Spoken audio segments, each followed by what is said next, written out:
Welcome to Badminton Unlimited, your weekly access to badminton action and beyond. This week we catch up with Japan's dynamic duo, Misaki Matsutomo and Ayaka Takahashi, as they tell us about their flourishing partnership.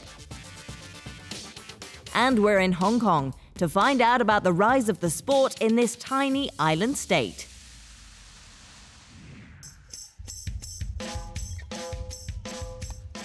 There are many players we have yet to beat. The competition is tough. We want to defeat the pairs whom we've not defeated before.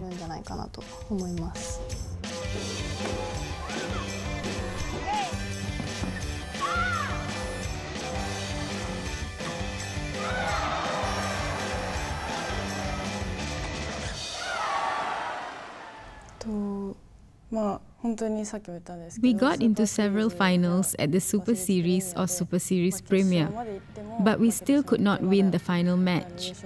But we never gave up. We always keep trying because our goal is to win and defeat our competitors. This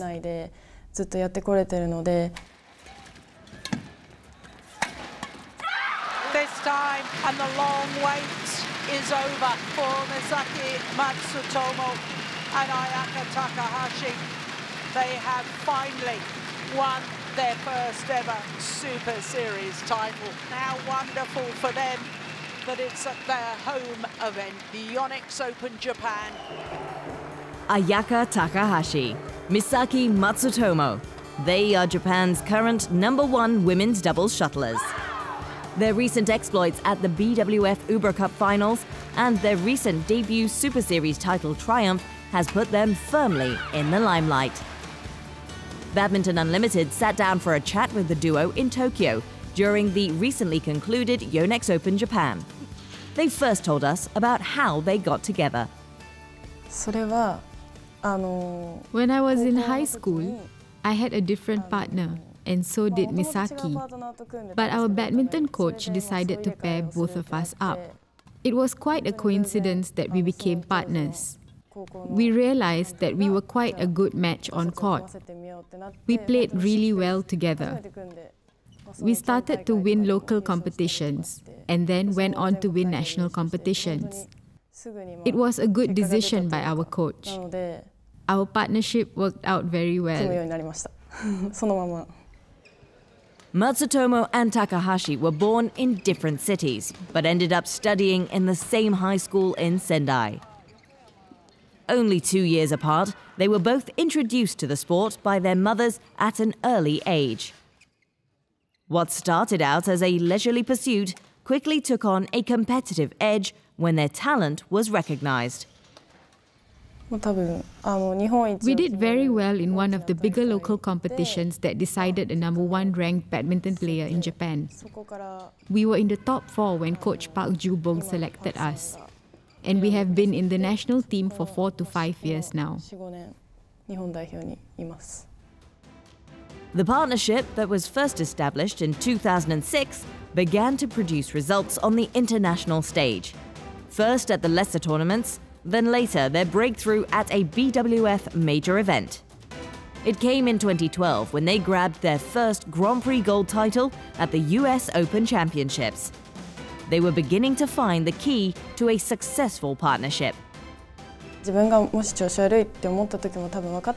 We tried to complement and cover for each other during play. More than just support, you could say that we understand each other.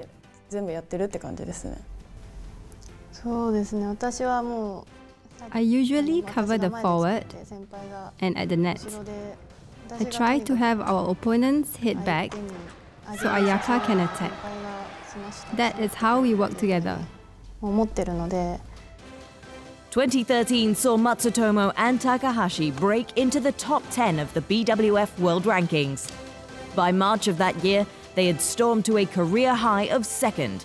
They would remain there for 16 weeks. Although they've slipped a place in the rankings, they continue to be formidable in 2014. Their performances at the recent BWF Uber Cup in India have won praise as they helped their country to the finals.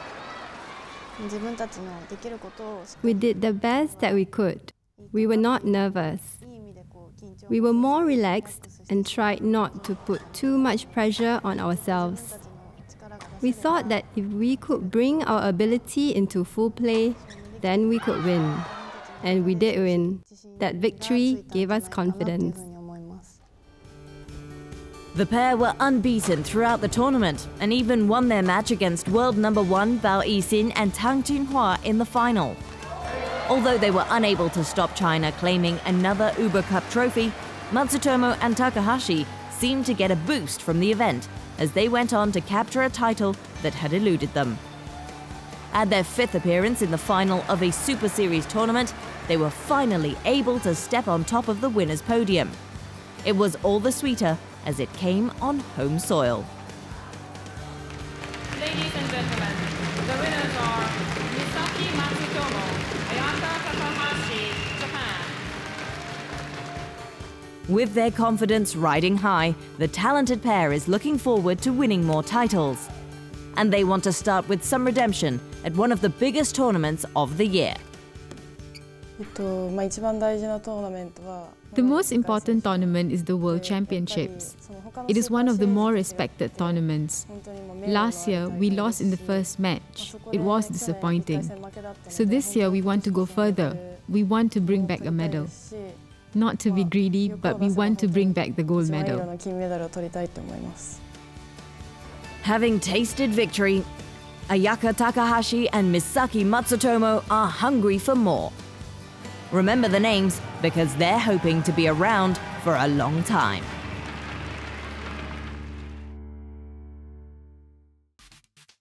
Let's get you caught up with the terms of the game now. A net shot is a stroke hit from the forecourt that just clears the net and drops sharply. Wow! Unbelievable! Look at this. Chopped underneath this shuttle.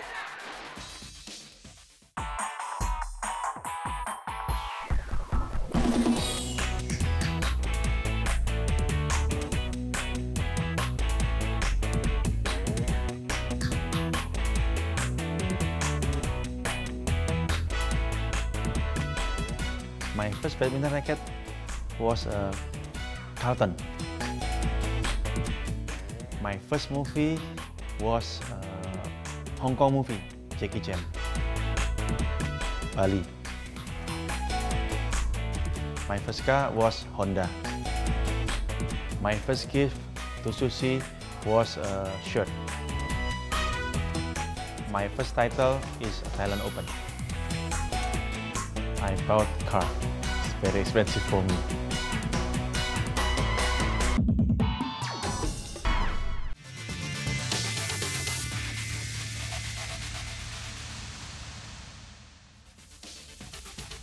After the break, we're in Hong Kong to investigate the rise in the popularity of badminton in the city-state.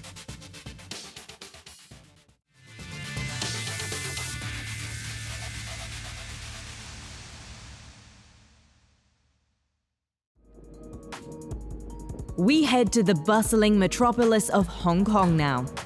Famed for its iconic skyline and busy working port, few people associate professional sports with the city-state.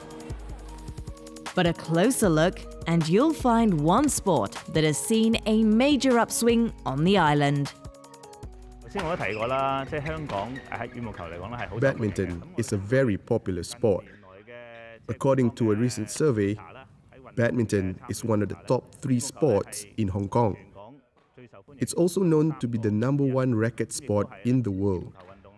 People in Hong Kong are just not supporting the sport, but they enjoy playing the game as well. All the badminton courts around the island are always fully booked. When we organize tournaments or badminton clinics, places would fill up really fast. Which is why sometimes we have to draw lots in order for people to participate. All these factors reflect the true popularity of badminton in Hong Kong.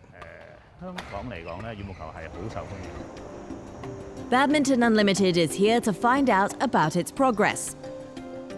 Hong Kong has been a part of the competitive world of badminton for more than 80 years now. Introduced in the region in 1934, the governing bodies of the game wasted no time in developing the sport. National competitions, international tournaments, and the Olympics, Hong Kong has been an active participant in all. Although always involved, it has never been a badminton powerhouse. But of late, there has been some evidence that things are beginning to change. In April, Lee Chun-hei and Chow Hoi-wah won the gold medal in the mixed doubles at the Badminton Asia Championships, and Hu Yun was a finalist at the recently concluded Yonex Open Japan. The national team is also 10th in the BWF World Rankings. Although this has not gone unnoticed, its coaching program has a more measured outlook. Everybody wants to live up to their potential and achieve their goal, but it is never easy. There is only one winner, and everyone is determined to become that one. Success comes to those who work hard. My players are training hard to achieve their goals, but so are the other players around the world. I feel this is one of the major challenges that my players face. As a coach, I would always advise them to do their best and give it their 100%. The outcome might not always be what they desire, but sometimes it's the process that matters, much more than the result. This more patient approach in nurturing players' talent has begun reaping rewards. While the senior players have been making strides, it also seems that the future of the national team is on solid ground. The juniors are making their mark. Lee Chun-hei and Ng Ka Long grabbed the men's doubles gold at the 2012 World Junior Championships, and Lee Chuk-yu is currently ranked 10th in the BWF Junior Men's Singles. The desire to do well is now very strong within the Hong Kong team. Not only our senior players, but for the last couple of years, our junior players too have excelled in various competitions. We've struck gold in the BWF World Junior Championships, the Asian Junior Championships, and even in the Super Series. All these achievements prove that we are more than capable of producing champions in our academy. As you would expect, the training regimen plays an important role in the national team's development. The program is demanding, with shuttlers expected to practice 9 times a week. But the structure has a degree of flexibility, allowing coaches to tailor-make routines for players. As the head coach, I expect all my coaches to treat the players in their team according to their respective needs. Every player is different, and therefore his or her potential may vary. So I expect my coaches to identify each player's strengths and weaknesses. They should then work accordingly to enhance the player's strong points and eliminate their flaws.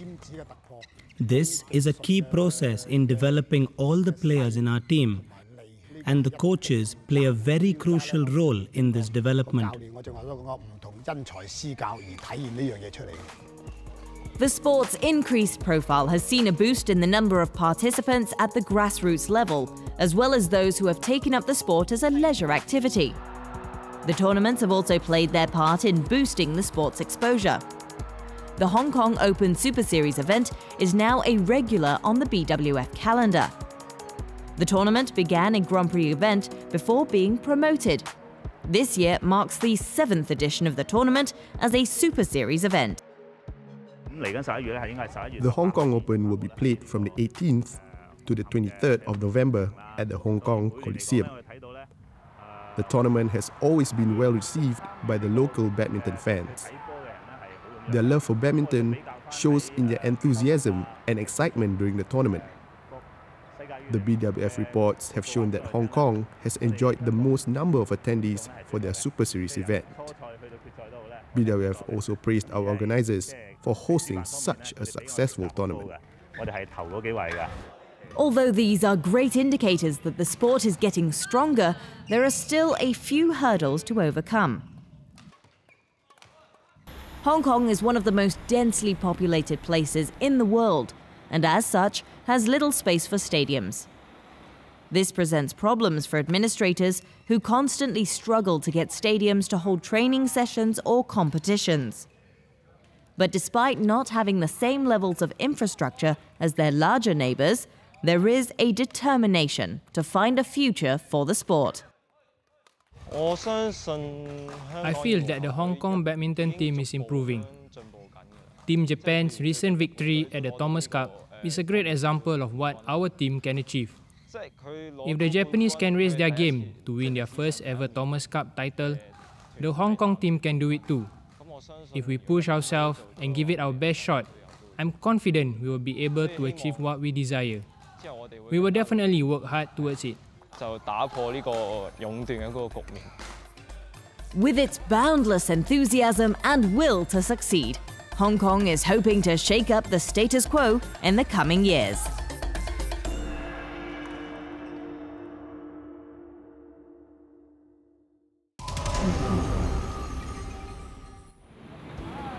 The BCA Indonesia Open served up another scintillating edition of match action. Up first on the final day was the mixed doubles, as Danes Joachim Fischer-Nielsen and Christina Pedersen took on Xu Chen and Ma Jin. The pair from China had a 6-5 head-to-head advantage over their opponent and were the more confident early on as they took the first game 21-18. But the Danes fought back as they increased their intensity, taking the second 21-16. They took the momentum into the final game as Xu and Ma began to wilt under the barrage of shots. Fischer-Nielsen and Pedersen eventually winning the match 18-21, 21-16, 21-14. Up next was the women's singles. World number 1 Lee Xue-Rui took on current BWF World Champion Ratchanok Intanon. This was a relatively straightforward affair as Lee dominated Thailand's number 1. In a clinical display, she wrapped up the match in 37 minutes, 21-13, 21-13. It was the turn of the men next. Denmark's Janne Jorgensen was seeking to become the first European men's singles champion as he faced Kenichi Tago. In a tight opening game, it was Jorgensen who struck first to take it 21-18 from Japan's number 1. It was a game of runs in the second, with the Dane getting the early advantage before Tago stormed back. But Jorgensen regained his composure as he won 21-18, 21-18. There was no action in the women's doubles as Ma Jin withdrew due to injury.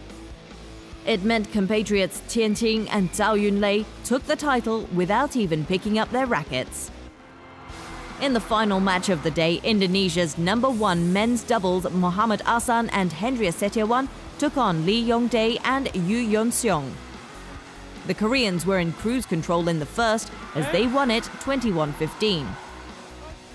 The second was only slightly tougher as Ahsan and Setiawan saved 5 match points. Lee and Yu finally took it 21-15, 21-17. The BCA Indonesia Open had lived up to its reputation, proving plenty of quality and excitement. Next on the Super Series tour is the Australia Open.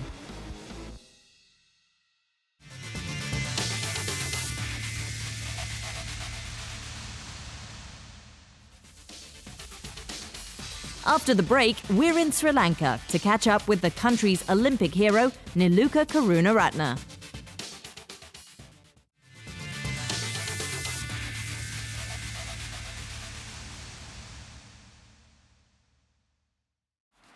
Welcome back to Badminton Unlimited.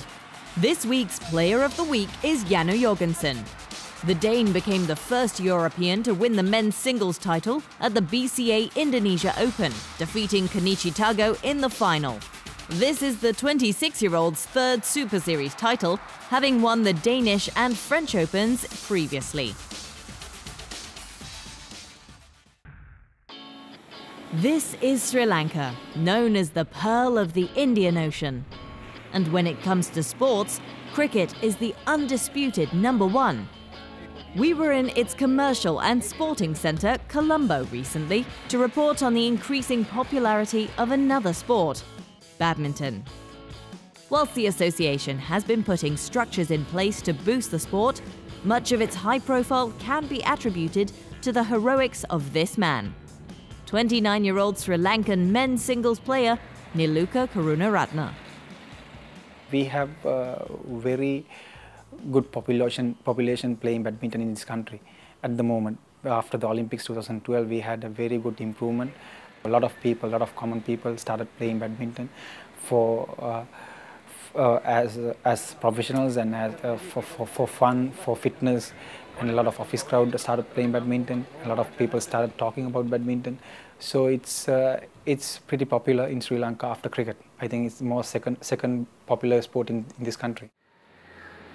We caught up with Niluka at the recently concluded Sri Lanka International Challenge.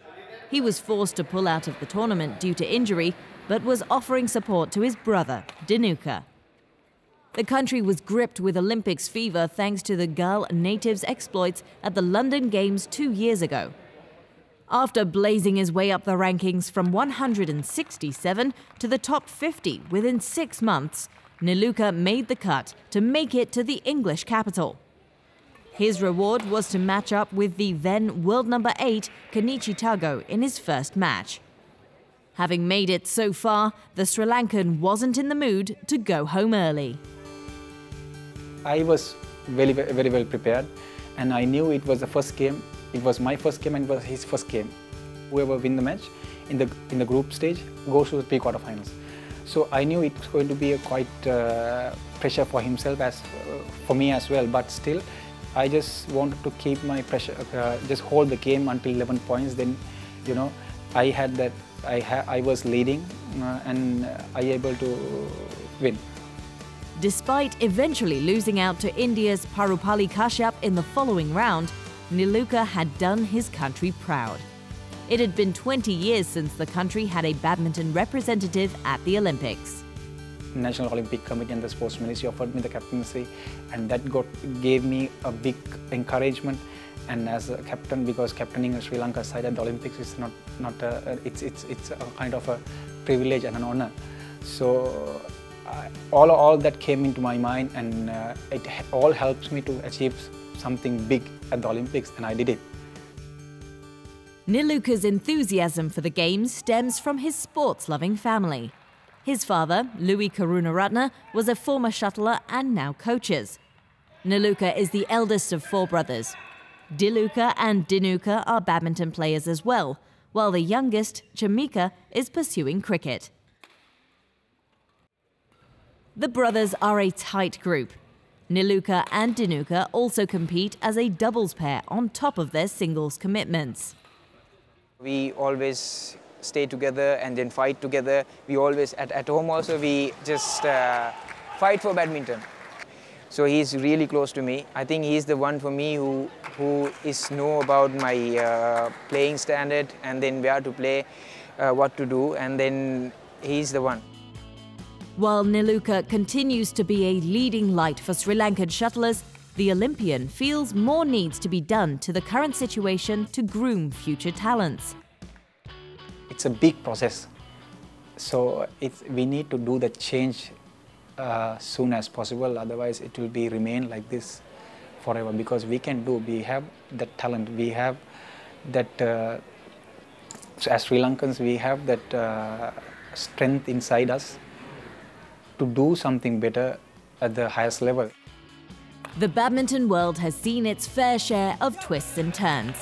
And who knows, with Niluka still going strong, Sri Lanka may yet spring more surprises on the court.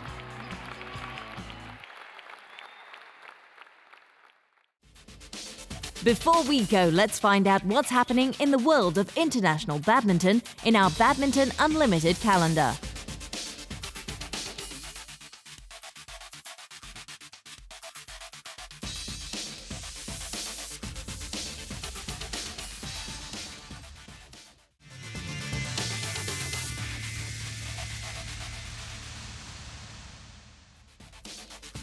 Next week on Badminton Unlimited, we catch up with world number 5 women's singles shuttler Bae Young-ju as she talks about her love of the sport. And we're in Jakarta to report on one of the best events on the BWF circuit, the BCA Indonesia Open. See you next week.